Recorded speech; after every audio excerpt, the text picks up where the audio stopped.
The cursed city of Aulis. The sea beyond Aulis was still.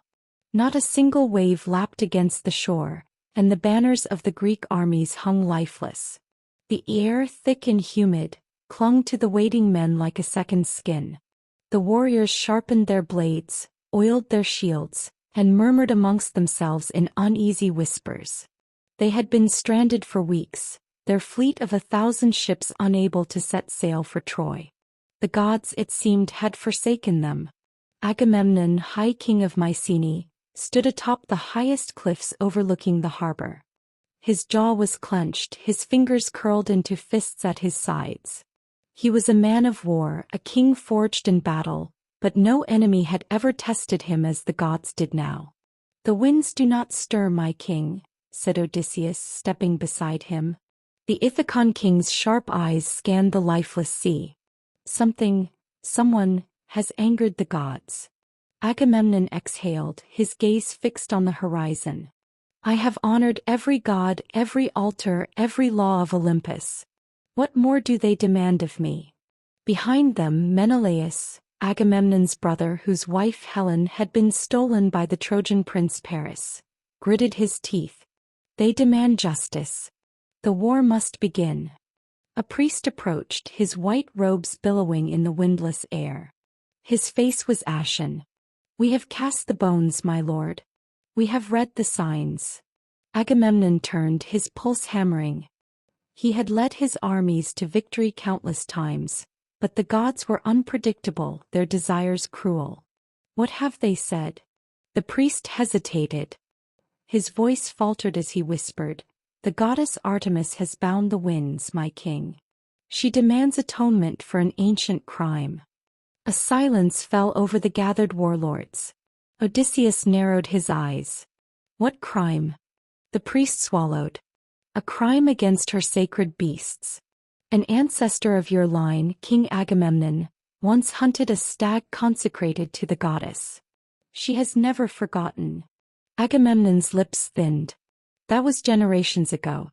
Would the goddess punish an entire fleet for the sins of a long-dead king? The priest lowered his head. "The gods do not forget, my lord. Nor do they forgive easily. To free the winds, Artemis demands a sacrifice." Menelaus stepped forward. "Name it." The priest paled. His voice shook. "A royal daughter." For a moment the world seemed to still. Agamemnon's breath caught in his throat. "No," he said hoarsely. "You are mistaken." But the priest only looked at him with hollow eyes. "Iphigenia, your daughter, must be given to the goddess." That night Agamemnon sat alone in his tent. His wine sat untouched, his mind clouded with torment. He was a father before he was a king. How could he raise a blade against his own child?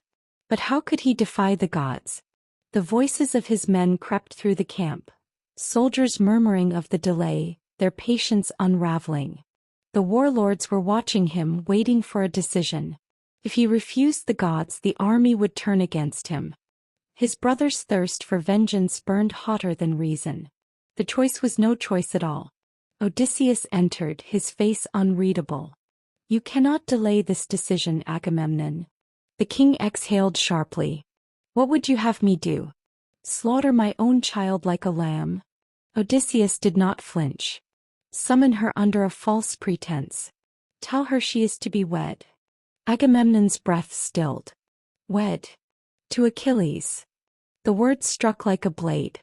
The trickery was vile, but it would bring her here. And once she was here, Agamemnon closed his eyes. "The gods are merciless." Odysseus's voice was quiet. "So must you be." Iphigenia arrived days later, her chariot rolling into the war camp with all the splendor befitting a princess of Mycenae. She was young, only of 16 years, with golden curls tumbling past her shoulders and eyes as bright as the summer sky. She had come dressed as a bride, her silken robe shimmering in the sunlight, a hopeful smile on her lips. "Father," she called, descending from the chariot. Mother wished to come, but she remained behind. She wept with joy at the thought of my wedding. Agamemnon swallowed against the bile in his throat. She ran to him, embracing him as she had when she was a child. Her voice was soft in his ear. "Have I pleased you, father? Do I make a fine bride?" Agamemnon's hands trembled as he held her. He could not speak. He could not look at her.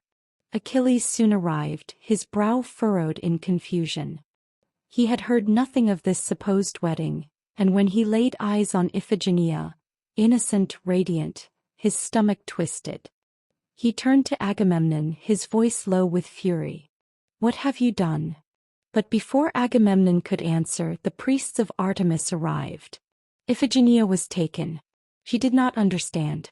Not at first. "Where are we going?" she asked, her voice laced with laughter, still unaware. When they brought her to the temple, the laughter died. She turned to her father, her brows knitting together. "Father!" The priest seized her arms. The bridal veil fell from her hair. "Father!" The blade was drawn. The altar, cold and unyielding, awaited her. "Father!" Agamemnon clenched his jaw, his hands shaking. He could not move. He could not speak.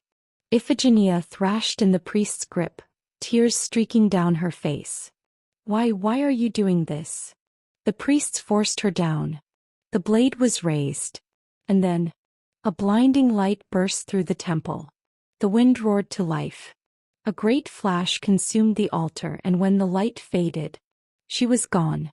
In her place lay a white stag, its eyes gleaming with an otherworldly light. The goddess Artemis had spoken. The sacrifice was accepted. The winds howled through Aulis, filling the sails of 1,000 ships. The war had begun. But for Agamemnon the victory was hollow.